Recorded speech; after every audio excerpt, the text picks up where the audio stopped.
Welcome to Run the Damn Kitchen. I am Michael Severe. Of course, this is the place to go to hear from a celebrity while we eat. Even though my mom told me not to talk while eating, we're going to do it anyway here. We are at Timber Woodfire Grill, which is an amazing place in Countryside Village. Of course, the owner and chef, Jared Clarke, will be joining us in a while. But our special guest, straight from St. Louis, I always got to put that in there. Kenny Wilhite, of course, new analyst now for defensive backs, the University of Nebraska, former All-Big 8. Former CFL All-Star joining us here. We appreciate it. Appreciate you having me. Thanks, man. Of course, Nick Bartholomew with me as well from Dandelion Pop-Up. Did you do one today? Nope. It's too cold, right? Down. Yeah, it's a little too cold for that. Right? Yeah.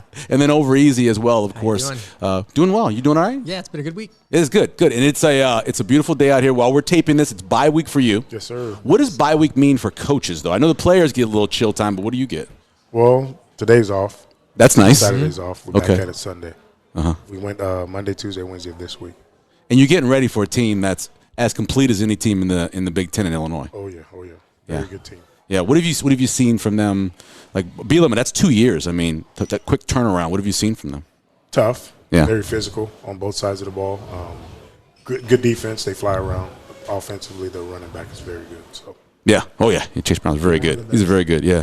Give me your background food-wise. Obviously from St. Louis, yes.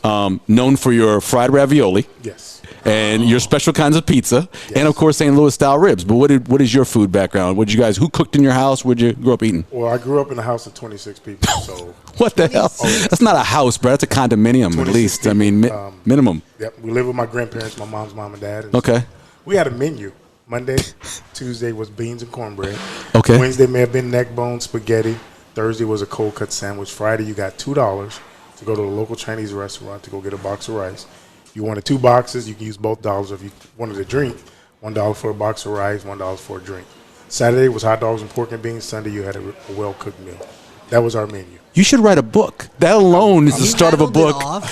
That's amazing. A lot of people say that, but yeah, that was our set menu. Yeah. I didn't eat vegetables, so I won't touch a vegetable. Well, we were forced to eat vegetables back right. then. But you still won't eat one? No. I may have a salad every now and then, but other than that. Yeah. If you had to eat a vegetable, what is it? Maybe a tomato. Okay. Okay. All right. It's a start. The first time I brought friends home to my mom's house, we lost audio. Brought friends home to my mom's house. She made barbecue neck bones. And these guys were from Houston. They had never seen barbecue neck bones. I tell you, man, if you like dark meat of any type, there's no better dark meat in the world than a neck bone. Tender. And you got it every week. We had it. We had neck bones, potatoes on a Wednesday, or Tuesday. I mean, it was a set menu. I didn't eat beans and cornbread, so. So Monday and Tuesday you were stuck? No, you know what government cheese is, right? Sure, yeah. So we had that block of government cheese. I would peel some potatoes, make some French fries, put cheese on them. Okay. The stuff didn't even melt, man. Yes, it did. It melted at the highest temperature possible. So you put it in the oven. I'm telling you, that cheese could survive being behind the space shuttle without melting, man. It is ridiculous. Yes, use a machete to cut it. It came in that big old box. Imagine a Velveeta box, but like twice the size of a Velveeta box. Yes. And did you have Farina? No. The breakfast cereal that came from them as well, the government Farina? The white box. Did you ever eat that? Oh, yeah, but you had to put a pound of sugar in it. Yeah, you did. The only way to make it sweet, Yes. If you didn't have grits, if you're out of grits, you take the Farina and eat that. And the peanut butter had almost no sugar or salt in it. That's why I don't eat peanut butter today. I don't eat it to this day, man, because it was so horrible. No flavor. No flavor whatsoever. And oil was like all on the top of it. It was peanut butter now. It's maybe real, but it was not good. It's not good at all. So powdered milk. Yep, we had powdered milk. So you couldn't keep a gallon of milk in the house, so you made powdered milk. Well, if you had 26 people, you'd have 22 gallons of milk to try to feed all those people. No, So you have no problem in terms of like when you went to college, dorm life, or being around a lot of people from the way you grew up. Must have been easy for you. Very easy. So I'm simple. Give me a cheeseburger, wings, and you're set. And I'm set. Do you have like a favorite thing? Like if you were going to have one thing, you're going to sit down and eat, what would it be? Wings. Regular wings. Regular wings. So during school, where'd you go? When you say during school. When you were in school. Where'd you go eat in Nebraska? At the training table. Yeah. Training table ate well. For sure. That's But the crazy thing was I had maybe a bowl of rice and some ice cream. That's all you ate? Yeah. Really? Or if they had burgers, I'd have burger. Where'd you go How out? do you keep weight on? Lincoln. In Lincoln? Yeah. We'd go to Perkins. Yeah. No, you didn't go to Perkins. Yeah, we go to Perkins. You could crush in Perkins, man. Yeah. In Village Inn. Yeah, definitely. The breakfast at Village Inn all day long. Oh, yeah. That's crazy. How'd you keep weight on? Because I mean, you're practicing 5 days a week. You're playing all that sweat. And how'd you keep weight on eating rice and ice cream? Rice and ice cream. Which is a weird combination. If Kenny, there I'm was just pizza, saying. I'd have pizza. If there were Okay. burgers, I'd have burgers. But Okay. most of the time, it was rice and toast, and then Yeah. maybe have a Burger King chicken sandwich late at night. Okay. That's my favorite. The original The Burger The King. original King. one. The The long, long bun. one, man. That is Add cheese still to it. my And they favorite. came out with the Italian. No, I can't And do it that. was the Remember chicken. the tour? Yeah, they had the tour, French, right? In French, the yes. Italian look. Yeah. I was all in. That was for so good. those The sandwiches, Italian man. wasn't bad. They put the tomato sauce on it, and then they put the cheese over the top of it. They melted it like a pizza, but with the chicken as the base. So these guys are too fancy. It wasn't that bad, Just man. give me a regular original chicken sandwich with cheese. It was good. I like the I original won't let chicken my wife sandwich. know when I go get it because Yeah. she just make fun of me, right? There- Like, so I eat in the car on the way home.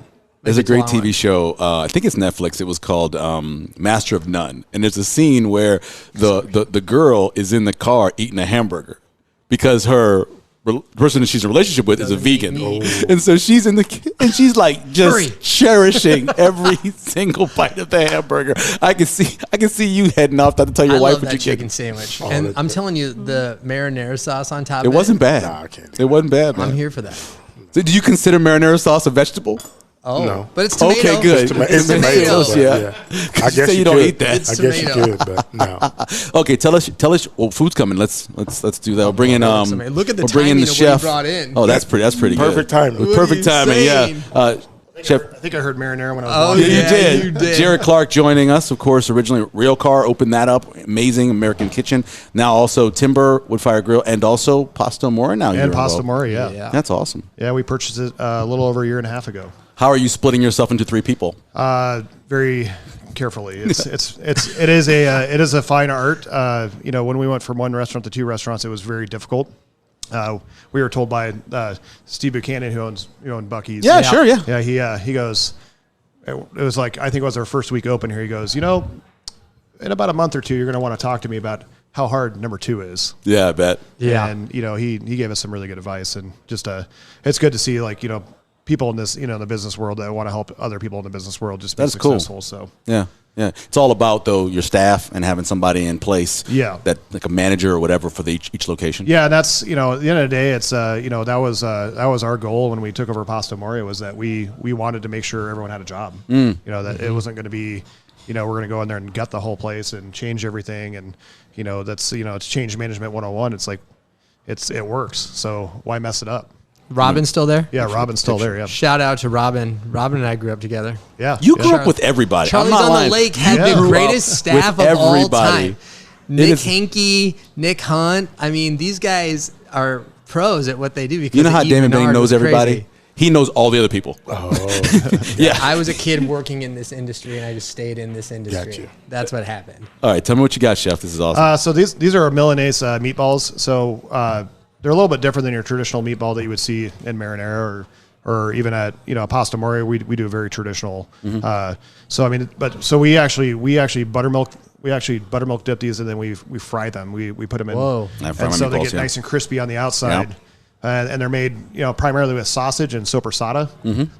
So we actually grind a lot of, we grind our, we make our sausage and then we grind sopressata into it, and Whoa. we use our fresh ricotta that we make in house to mix into the meatballs. Wow. That's a great idea. Yeah, it And is. and then we have our there's fresh mozzarella that we stretch in house on there, and then our focaccia that You we stretch your grill. own mozzarella. Yeah. Wow. Yeah.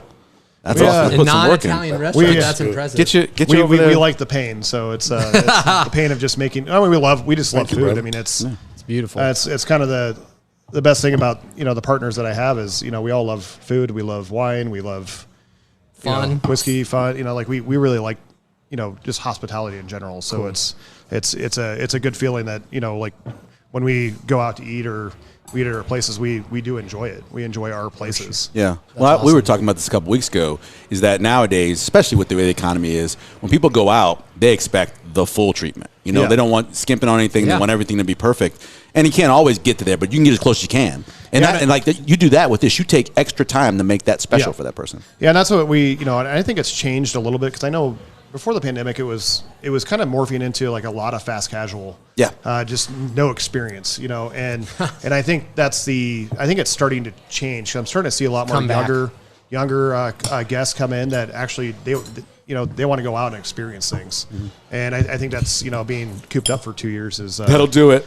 makes people want to go back out and just and really just have a good experience. Well, and the places that you created with Railcar, with Timber, is a testament to those things that you said: whiskey, fun, great food. And I think that the longevity of it proves that that's what people want, especially in Omaha. It's like the grown-up version of what our parents went to eat.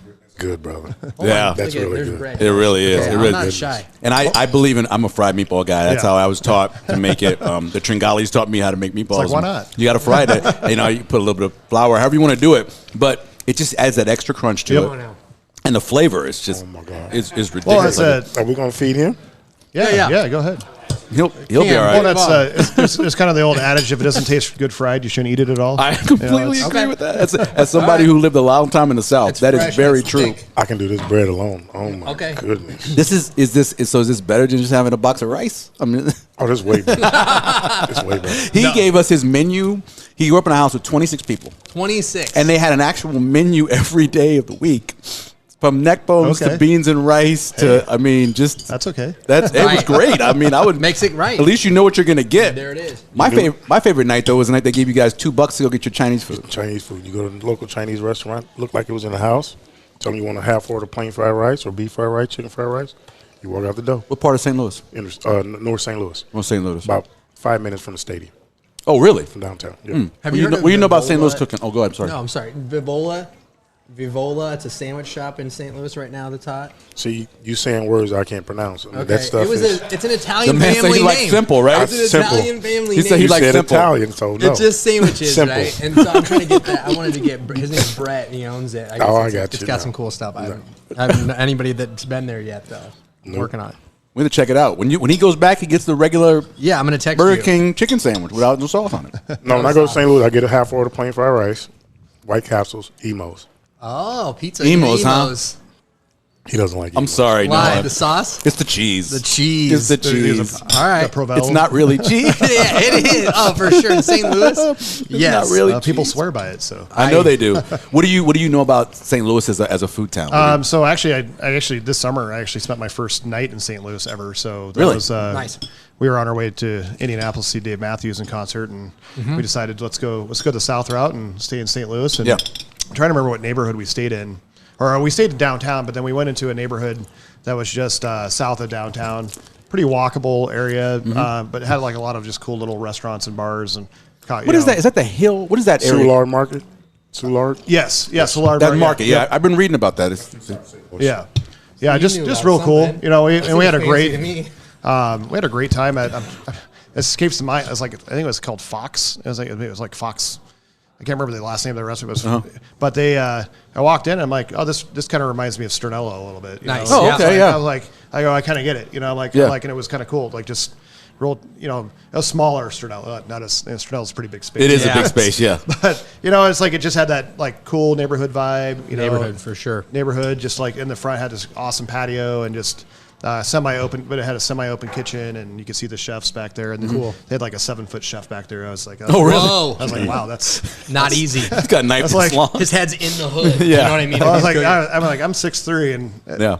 it's hard to move It's around. tight back there. It's tight back there, and I'm like, that's props to him. Good job. That is awesome. Tell me about the bread. So this is our house-made focaccia. So we make this every day. We put it in the wood-fired oven. So we start with a biga. So it's kind of like a quick sourdough starter.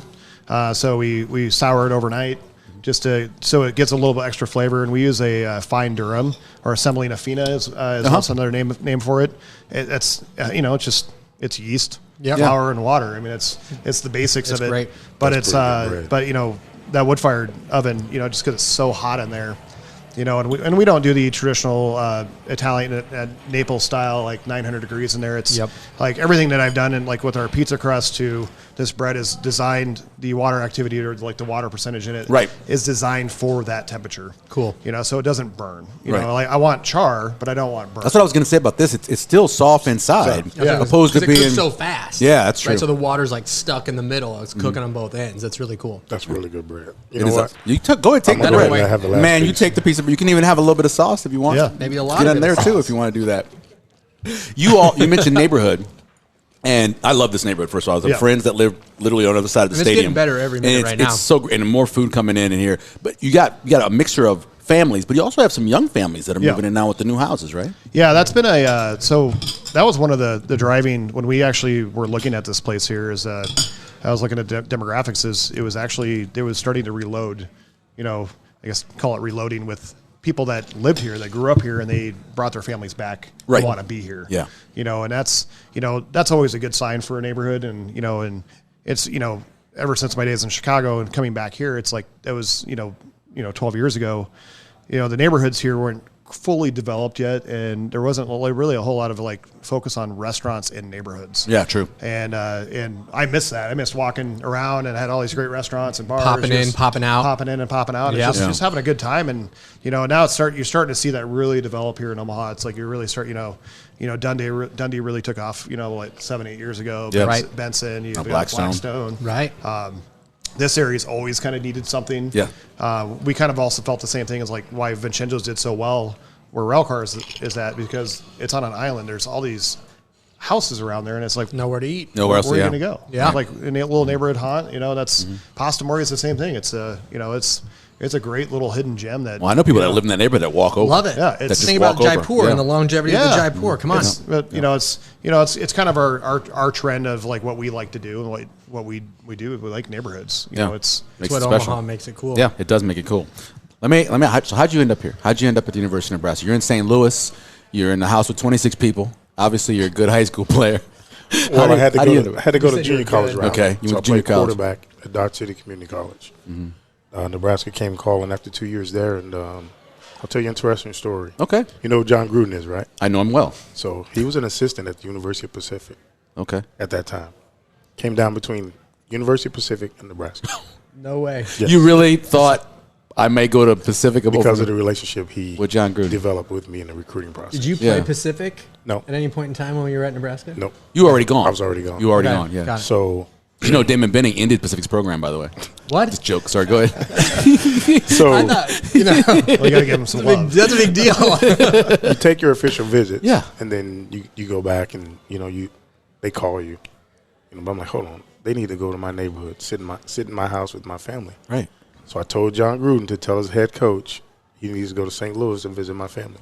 Couldn't get him to do it. Oh, wow. Ron Brown was recruiting me from University of Nebraska, and I said, hey, coach, in order for you to get me to come to University of Nebraska, you're going to have to go to my neighborhood in St. Louis. So he and Coach Osborne flew to Dodge City on a Thursday. Right. No, yes. They ate lunch with me, and there was a line out of the cafeteria. He signed 200 autographs that day. Really? Wow. I said, Coach, you don't have to do this. So, no. So Yeah. he kept signing. Left Dodge, flew to St. Louis. He called me, said, I'm sitting in your living room. What's your – I said, Coach, I'm going to University of Nebraska. That's it. Just like that. Just like that. And then Wow. so you make that decision, and again, I'm an inner city kid from St. Louis.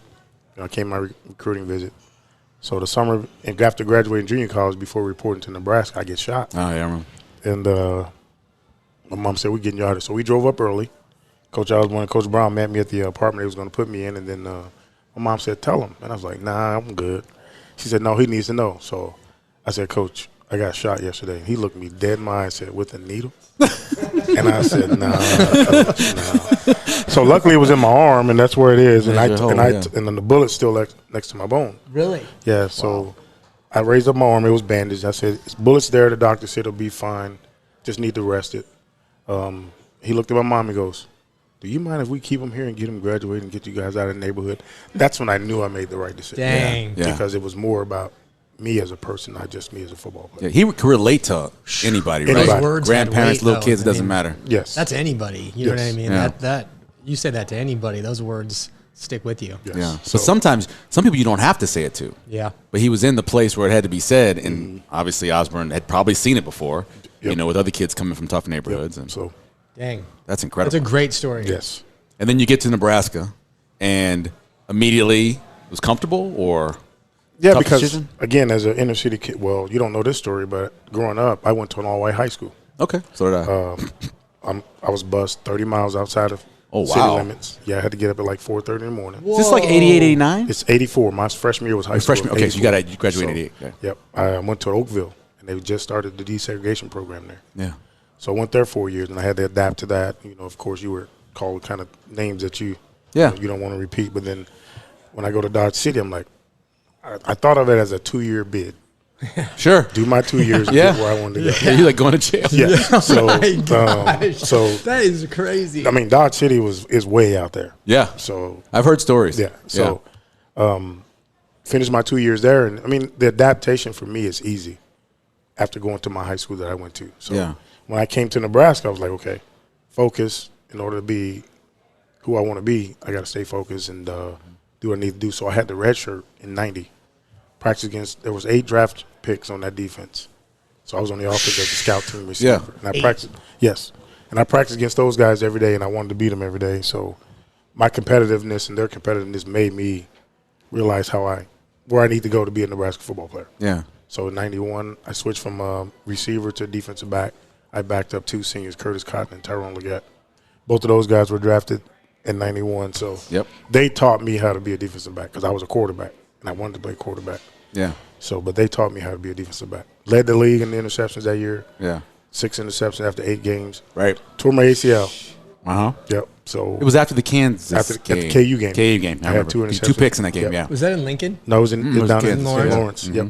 So I tore my knee in that game, and kind of depressed a little bit. Yeah. Because you grew up as 6 years old until then. And you're killing it. Yeah, and you're groomed to play professional football. Right. So a lot of things were said in the media, doubting me and counting me out. So I'm never going to give in to you counting me out. That's only going to motivate me to be better. Yeah. So that summer, I had surgery in November. Went through spring ball in the knee brace. Wow. That spring. Yeah. Really? Yeah. So that's old-fashioned ACL surgery. Well, nowadays. they put a cadaver in there. Yeah, that's what I'm saying. But they cut you open, right? Or So they used they used a graft from. All right, I'm talking about how they make the incision. I got 2 small incisions on my knee. Oh, okay. One on the front and one on the side. Okay. That was just to insert the leg. Okay, I have a giant incision. Yes, in no. mine. Really? So I'm old school. Yeah. I'm really old. I was playing basketball in 3 months. Yeah. So I mean that long Against the doctor's orders. Yes. And how does it feel today? Like, how do you? Knock on wood, it feels better than because I Ever messed up my before. other one in Canada. Yeah. And it was just a partial tear, but it feels better than that one. Really? Yeah. Because go- sorry. go ahead. And you think because of the surgery or the surgeon? What do you think the reason for that Well, is? our doctors, Dr. Dugal and Dr. Claire, were really Yeah. 2 good doctors, Yes. great doctors. Yeah. I owe them a lot. So they were really good in that process, and they brought me pizza while I was in the hospital. what do you need, Took care of me. dude? Nice. Usually doctors don't do that. They're like, "What you want?" I said, "Pizza." Right. So they brought me pizza, and Husker fans. Come Yes. on, baby. Yeah, you mentioned the name earlier, Curtis Cotton, who is a police officer in Papillion. Yes. Still one athletic freak. Yes. I mean, Really? yeah, they have a wall thing that they do where they hit the wall and they go over it as he just one hop. Still, what an athlete, man. Really? Yeah. He was a freak of an athlete. Yeah. I mean, they moved him from safety to corner because of lack of depth at corner that year. So Yeah. he went from safety to corner, and he did well because Got of drafted his- by the Raiders, I think. Yeah, because Really? of his athletic ability. Yeah. Dang. Yeah, He was a he's freak. heck of an athlete. He was a freak. Okay, Beautiful so stuff, Chef. I see some shrimp on there. Heck yeah. What is this, Chef? This is our wood grilled jalapeno bacon wrapped shrimp, and we serve a little bit of guacamole. Take your and flash out. He had me. The then we flash do makes a- it look better. I'm telling you. kind of We're arguing over pictures. And so, and then it's a Cajun or kind of a Creole butter sauce, kind of your class. I wanted to kind of have a spinoff of, like shrimp and grits, like your classic barbecue Yeah, shrimp. cool idea. And so that was kind of the idea behind the butter sauce that we do with it. Love it. I don't want to grow because you believe in too many conspiracy theories. I'm not going to grow with you. All right. Now you got to get brought up on this. So Michael does not believe, and stop me when I'm wrong, but Michael does not believe in any conspiracies. Oh, really? Okay. Nothing. I don't believe in ghosts. I don't believe in UFOs. I don't believe in conspiracy theories. Kennedy, none of it. was a I'm single talking, shooter. I'm talking. Everything's been brought up. Well, not everything, but what we're talking about. We went to the moon. Landing, right? Like we were talking to Rob McCartney about the moon landing, right? And so Michael's not having it. The official narrative is gospel to Michael Severe, and that's where we live with him right now. So I want to know, just between you and I and Kenny, do you believe? Is there one thing that you believe in? Do you believe in Bigfoot? No. Do you believe? I mean, My brother. Hey, you laugh. My brother-in-law believes in Bigfoot. See, and that's why you got to start somewhere. I just wanted to see what Okay, I'm dealing with. no. But is there something that you do believe in? Do you believe that the government's in charge of things behind the scenes with the Kennedy assassination, any of that kind of stuff? Where are we with you? No. Okay. I don't. To be honest with you, I don't get involved in none of that. Aliens? No. Aliens? No. No aliens. No. Chef? Aliens? I don't know. Okay, see, there we Well, go. yeah, I guess I don't know about that, Yeah. But it's Do I all believe My thing is, I don't believe that aliens are coming down in Southwest Iowa and having this conversation with some Iowa farmer, right? And then leaving. in his field. Like, look at. I don't believe that's happening. Marks or anything. I don't like believe that. there's any So anal probing going on or any of that stuff. Stonehenge. Let's try the food. All right. Well, I mean, but that's kind of the conspiracy theories. I always see they're just kind of fun. Like, I was when I was a lot younger, I was really fully, into the Kennedy assassination.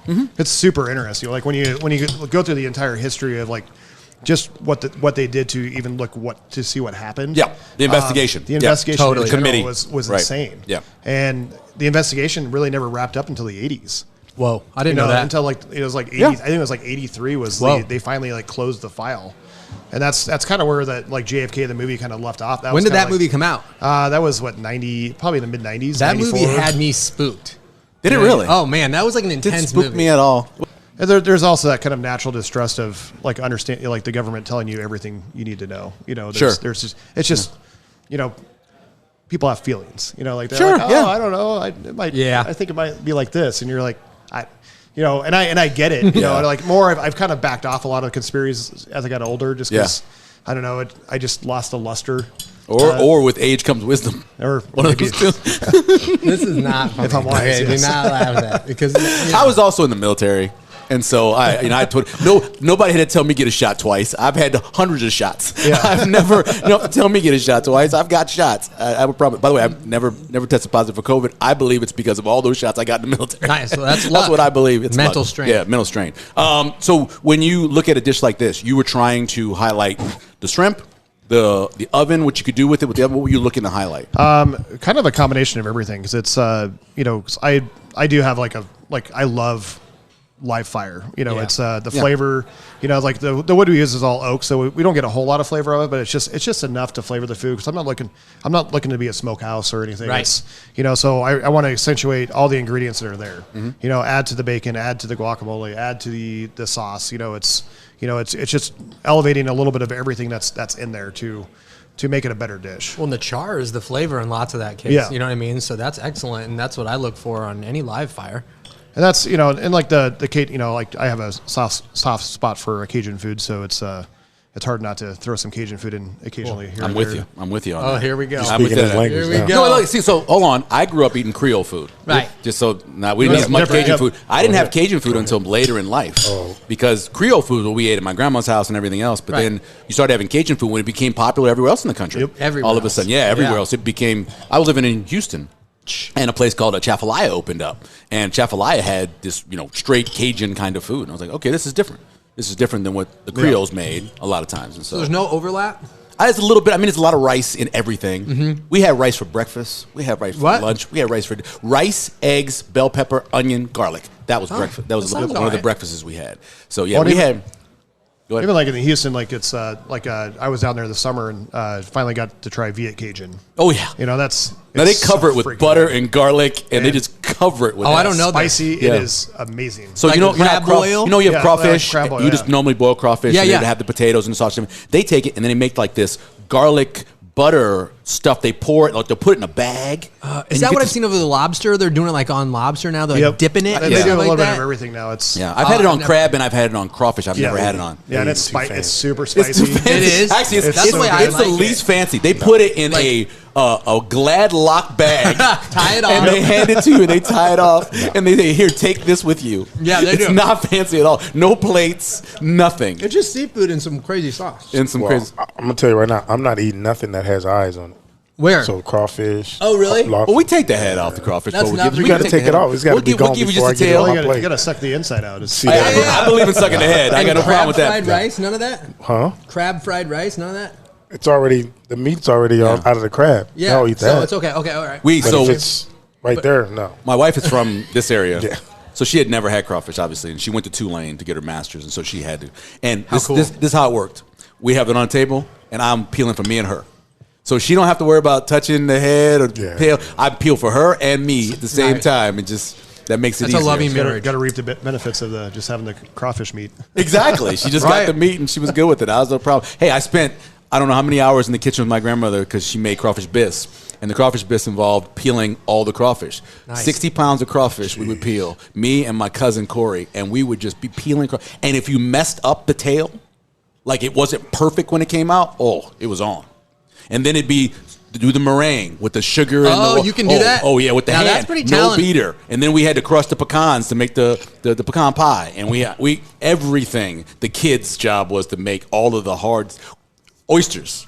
I still have a divot in my hand Oh, where how the can you knife not? sets How can you not? to open I'm not oysters. eating those You don't eat oysters? They don't have eyes, though. Get that oyster I'm an guy. oyster There guy. are no eyes. That's right, kid. Yeah. But it's no. I'll keep my comment to myself. All right, let's talk about your time at Nebraska. Obviously, you guys got close. You won a lot of big games, but it wasn't that next generation. What's the feel you have for that? Did you feel like you missed out, or you just what's the feel? No, I knew what we did Yep. to get those guys ready. That class of '92, Damon's class. Yeah, I knew they were going to be a special group, Really? but I knew they were going to be headaches too. I mean, you're so right. I just knew it. But so they practiced against us, and we set the tone. You know, '91, the Husker prayer came about. Did you Right. know that? I knew it came around the beginning. I didn't know. 1991. Okay. Tyrone Leggett, Yeah, and Ron's kid, St. Aug. St. Aug, Yeah, and Vernon Powell created the Husker prayer. really. Really They went to cool. Coach Osborne with it because we weren't together. I mean, when I got there in '90, I'm like, this team is not together. Was Unity Council already started? No, Okay. they're not. They're guys that, like I said, there was 8 draft picks on that team, Yeah. Crazy. pretty much playing for the NFL. Oh The wow. money, right. Yeah, I mean, there was a lot of fights, a lot of So in '91, they came up with that, and that brought us closer together. Wow. Then the '92 class came along. I mean, I was like, this team's going to be special in a year or two because Tommy. I was going to ask you about Tommy. Yeah. It was something about him, right? Well, he was one of those guys. He was a freak athlete. I mean, we were playing basketball at the rec center, and he took off right below the free throw line and dunked. Really? And I said, "Say, bro, don't do that again. We can't afford to get you in. You heard- Don't do that." I mean, as a college kid So- saying that to another college kid, you know it's I'm special. like, nah, But he was an upperclassman. He was. don't do that anymore. Yeah. So then you had defensive ends like on our intramural team, Dante Jones, Yeah. Dwayne Harris. I mean, we beat our basketball. Yeah. I bet you did. They didn't want none of you guys. Right. Them two broke a couple backboards, and they were like, I'm like, these guys are freaks. Yeah, he's still huge. Dwayne, Really? Still Oh, huge. he is. His nephew, I believe, played with my son baseball out there, and he came there. He shook my hand like it came to Yes. up here, His hands up covered. on my wrist. I was like, man, what the hell is that thing you carrying around? But that group of guys, I knew if Coach Osborne could keep them under wraps a little bit, Yeah. they would win. Wow. Yep. So You saw it coming. Yep. You guys got them ready. yep. That was a good group of guys. I mean, it was starting to turn. Yeah. Yeah, you could 92, tell. 93, 93 I mean, well, 93, obviously, 91, that 92, should have. excuse They me. probably They should have won should've that won. game. They Yeah. should have should've won. won. They should have won that. I saw a box of Wheaties the other day. Floyd It had- going up. It had finished business on it. Yep. 1994 Wheaties box, finished Where? business. It was over at the Sarpy County Museum. There it is. I was like, that's awesome. That is awesome. So man. our shirt I remember said buying that unfinished box. business Yeah. the year before. Right, It said right. unfinished business. Yep. They had Right. finished business. Yep. And then they that, got it done. that whole spring, they had up the amount of time that was left on the clock when Florida State got the ball, and they had that up there on the clock the whole time to inspire the guys to Yep. That get ready for artist, I had that 94. artist rendering where Floyd went up over the top and you could such a see the fun ball ball. come out and he was Yeah. fumbling. I had that on as a little kid. Yep. You know what I mean? Like that was my bedroom. Mike Anderson recovered it. I think was the Mike Anderson recovered that fumble, but they didn't give him. They called the it a fumble. touchdown. He called it a touchdown. Yeah. Still crazy. Replay would have won a national title. What's your sports How about that? background? Sports background, I played baseball most of my life. You're a big dude, Atta boy. man. Pitcher. No, third base. Look at you. Well, no. He can it's hit too, probably. taller guys, yeah. third Craig base. Nettles. Yeah, I played baseball until I was 20 years old. I played semi-pro in college, and I just loved playing baseball. I played a little football until I was Yeah. about a freshman, and then I just Focused. I just focused on that. I like playing. I mean, I played all sports, but I just Baseball's I like the best I like sport, doing come on. pick up basketball. I pick up football games. And where were you playing? Where were you living at the time? Fairbury, Nebraska, and then moved to David City my last 2 years. Wow, of up to high big school. city, David City. Yeah, From you know, Little yeah. Fairbury You know. to the big city. Smaller to smaller. Days. That's a heck of a move there. No, but I loved playing baseball. It was just Yeah.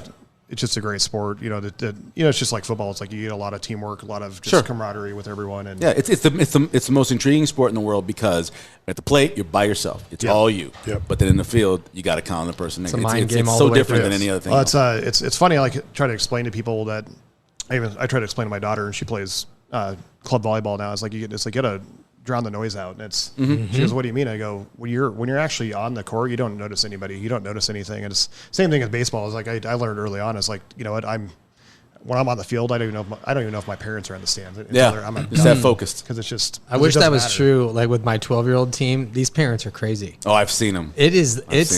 It's the one thing that these days that make it not fun, right? Like, because we play at the highest level. I've coached for 13 years. Our parents are crazy. What's the parents for like 18 to 22-year-olds? Oh, my goodness. Is it worse? And now they're on social media. Oh, I forgot. And social media's made it even worse. Oh, it's so much worse. Oh, yeah. It's so much worse now. That's and crazy. I get DMs from parents, and I'm like, what? I can't do anything for you.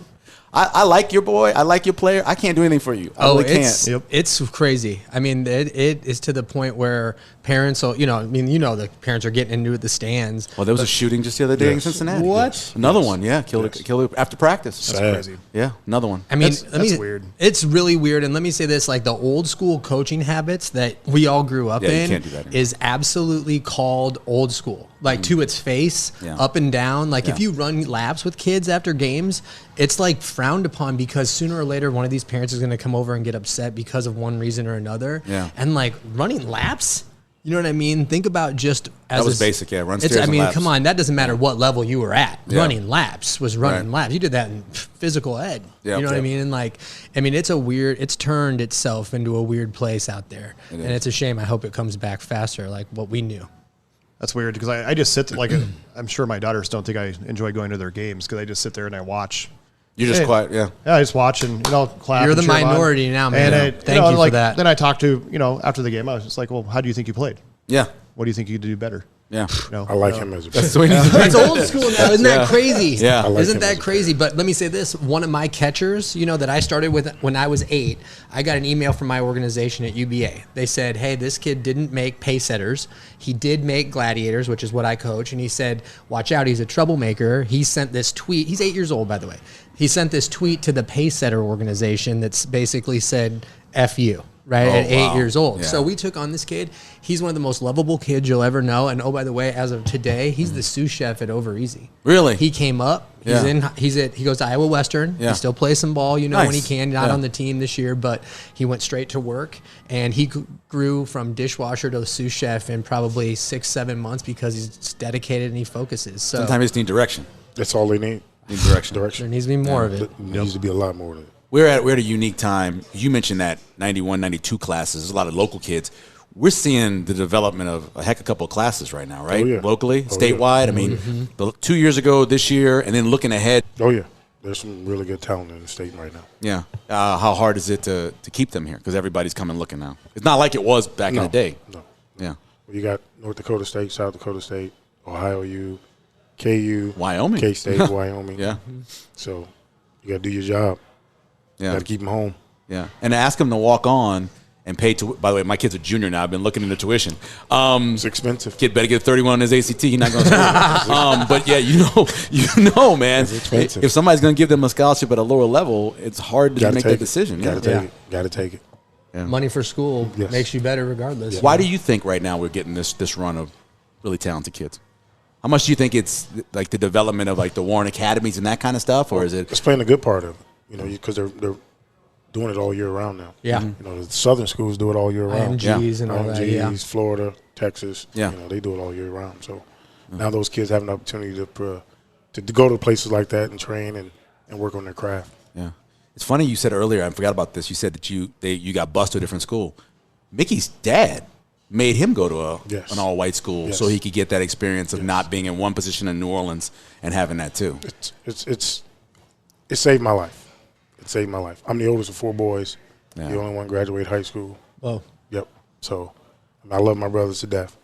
They had the opportunity to do what I did. Yeah. They went to school that was right down the street, and you seen the movie Lean on Me, right? Oh yeah. Yeah. That's how that school was, and my mom said that ain't happening. Really? So that's why I went. Get you out of there. Yeah. So. What a good mom. Yep. I mean, that's what makes the difference in all of our lives. You know. Yeah. You get.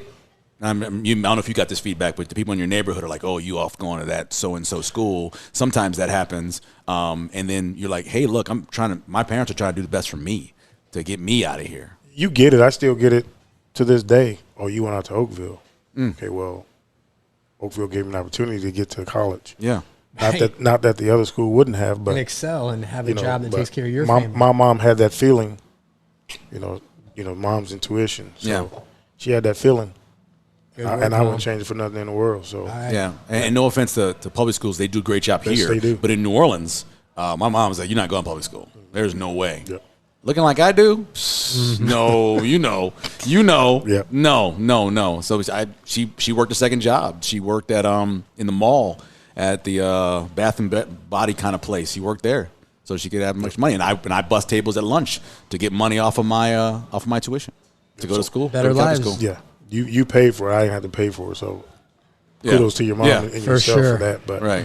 Because but it it took was that. a good experience for me. Yeah. I wouldn't trade it for nothing in the world. It's amazing how a little thing like that can make all the difference in your life. Okay, that looks like a pizza. Whoa. Now you started off. Tell me what you initially did with pizza and why you changed what you're doing. So we originally did a pizza la dière, which is a French, it's Yeah. Southern French style pizza. The Southern French would tell you that they created pizza. Okay. Oh, I didn't know that. Pizza la dière is just sandal, it's made sandal or sandal shaped. And so there's two different styles of dough they make. They actually one that has more of a flaky, like puff pastry type of, croissant type of crust. And then the other one it's more a cross between focaccia and a Naples style crust. Whoa. And so It looks like that a little, So it was kind of, so when we originally did the pizza, it was, we were kind of doing some kind of different riffs off of like traditional pizzas. Like, I mean, I even did a traditional like French style pizza with black olives and white anchovies and frisée and, some shaved parm. And it was one of my favorites, but it's, we kind of morphed the change because people, it's just sometimes when you think of an idea, it doesn't work out the way you want it to. Well, people are set in their ways sometimes about things. I am. He's set in his ways, I'm set in my right? ways. I'm going to get you to do oysters. People expect ain't gonna something happen. Come on. sometimes, Yeah, so and actually during the and I switched back to using a pizza crust that I'd used in Chicago, and I was like, we're just gonna, but I didn't want it to be, because I wanted it to be about wood fire, not just pizza, and there's a, there is a misconception that wood fire has to have pizza. It's like I use my 5-foot deck oven, wood fired oven to saute out of. So I mean it's full use. It's like, and we have the big wood fire grill, Argentinian style grill. We can do pretty much anything on it. It's it's just so much fun, and that's where it's and during the pandemic, during the shutdown, I actually revisited a lot of the stuff we were doing. It was like, can I make this better? Can I make this easier for the guys to make? Yeah. What can I do? Yeah. And I looked at my, this is where it's like, because the dough I was actually using wasn't made for the temperature of my oven. And so it was, so I went back to the drawing board with because I have a food science background also. And so I'm like, you know what, I'm going to really take a look at this and see what I need to do to make this work. You're going to properly. science the out of this. Yeah. And so like Make it right. less yeast, less, how did you Temperature of the water. Yeah, what did you do? A lot of it was, I was using more, so like your Napoli style dough has closer to 50%. It's like 50-50 water to, because it needs to cook super fast. And so we actually, it's about a 65% water activity in this dough. And it's based off temperature of the deck. The deck oven is running about 600, 625. And so that's enough water in it to allow it to rise and get crispy without burning it. Whoa. So it's, Nice. there's a lot of thought of it. I mean, even like if you like, Don't start saying fancy. That is fancy. It's fancy, but it's good. It's, Try to fancy. What's all on it? Okay, yeah. No. Yeah, what just are we- dive in and just Nah, go, baby. player. Come on. See, one thing about me, I don't give in to peer pressure. That ain't gonna happen. That's So, a good thing. Yes. So we do a lot of, so this pizza dough is a lot similar to what we do with our focaccia to start off with. We do a biga, we sour it up. It's a 3-day ferment process that we do. So that's where we really try to get the flavor. I always try to tell people like my crust tastes kind of like popcorn. Like it's like roasted Nice. corn. I see that. It's all And vegetables that's all cheese. from the fermentation Yeah, it's process of mushrooms it. and stuff. But it's, we start off with the 24-hour ferment on just the biga. I get the big piece. We mix it, we cold ferment it. Just for you. We ball it, we cold ferment it again. Wow. And then we proof it.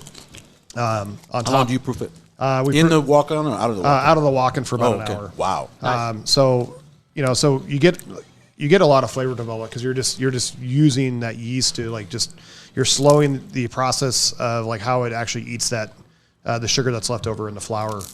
just kind of like a brewer does. Like they manipulate their yeast to make to give it different flavors and stuff. So that's why they use they will use different temperatures to extract more flavor out of the wheat or barley that they're trying to get more of that yeast to eat a lot of that sugar. Sun dried tomato or so these are oven roasted. Wood roasted tomatoes, arugula, cremini mushroom, or house made ricotta. Whoa. And Saba. Saba is an Italian balsamic. Well, it's the original balsamic. Okay. Saba started off as before balsamic was a thing. Anything. That's awesome. Tell me what you guys got coming up. What's special here? What's going on at Railcar? What you guys coming up? So I mean, at the end of the day, it's like we've just been kind of just trying to roll through everything. So I mean, right now we do have our Thanksgiving to go stuff coming up again. Like we've been doing it for years, and people have been calling all through October to make sure we're doing it. And I had to kind of like, well, maybe I think so, but I just wanted to make sure we're going to have turkey because there is a massive shortage because of the bird flu or avian flu or whatever you want to call it. And then also because it takes longer than like chickens take 6 weeks to recoup on their, so they were able to get, we saw a huge increase in prices on chicken because of that. But now that's pretty much, it started to subside a little bit. A little bit. Turkeys take a year. Yeah. So it's not a quick process. So you're going to be seeing like, I'm already seeing like $6-7 a pound on turkey. That's right now. Wow. And so I'm just kind of like, okay. It's like, I've been arguing with my wife not to have turkey for years, so let's go prime rib. So we'll see what happens to go with that. But Pasta Mori, we try to have some like fun events, and like we'll have one at the beginning of December. We did it last year. It was for Frank Sinatra's birthday. We did a wine dinner for his birthday. Yeah, cool. And we had a guy come in and sing Frank Sinatra songs. Oh, that's all awesome. Night. And, we try to have fun with it because it's it's like we want to be able to enjoy it so that our guests can enjoy it too, and that's. We just have fun with at all the restaurants, and like we're getting closer to being full.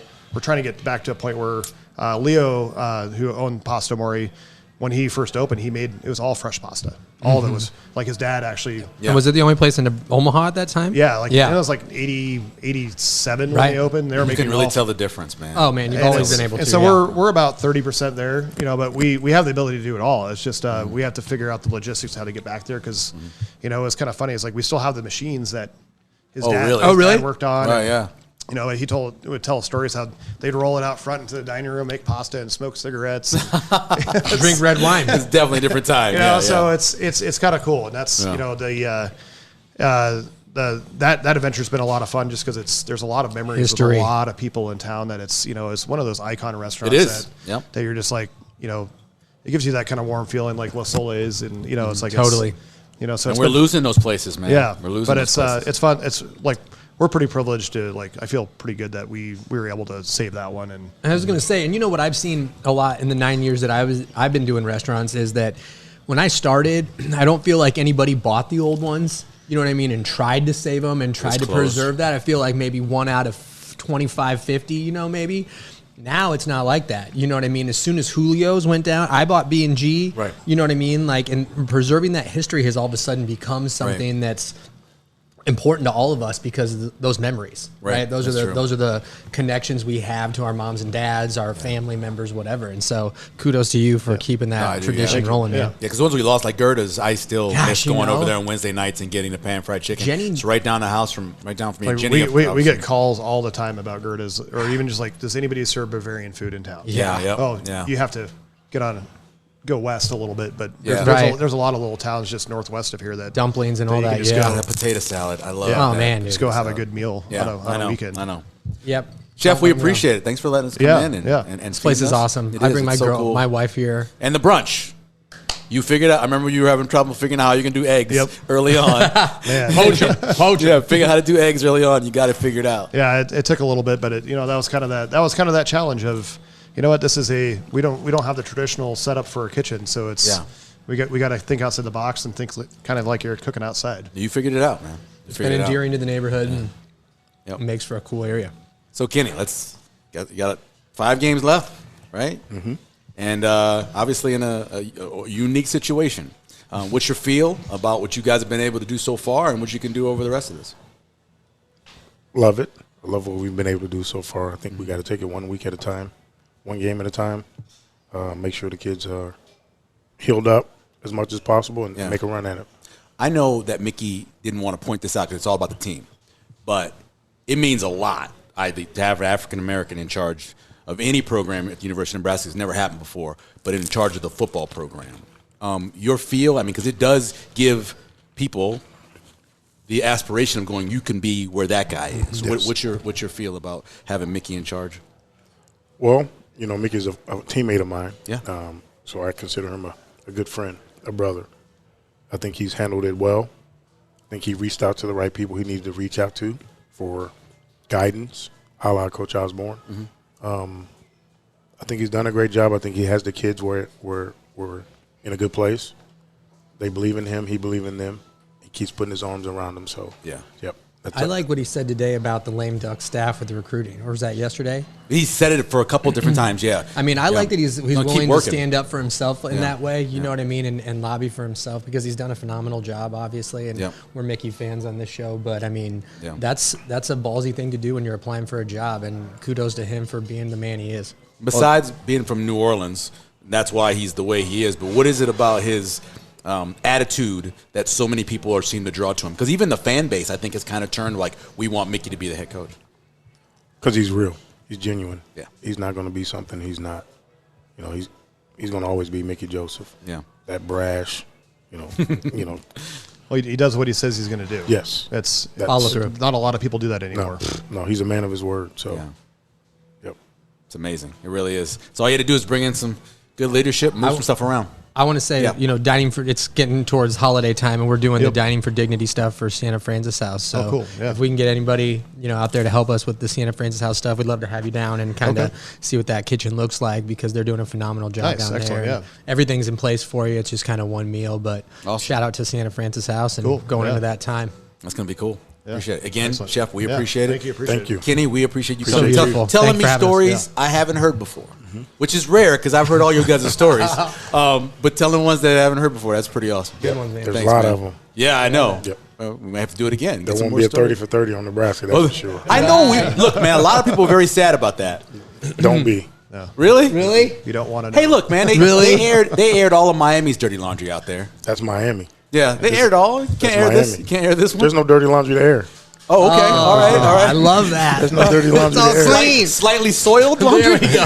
What are you gonna call that? University of Nebraska, man. University of Nebraska. All right, cool. For Sterling. Kenny Wilhite, Nick Bartholomew, man. Jared Clarke, of course, from both Railcar and from where we are here at Timber Woodfire Grill, and also Pasta Mori now. Mori, yeah. Don't forget Nice. about that as well. We appreciate it. Join us again next time for the next Run the Damn Kitchen Hurrdat Media Podcast.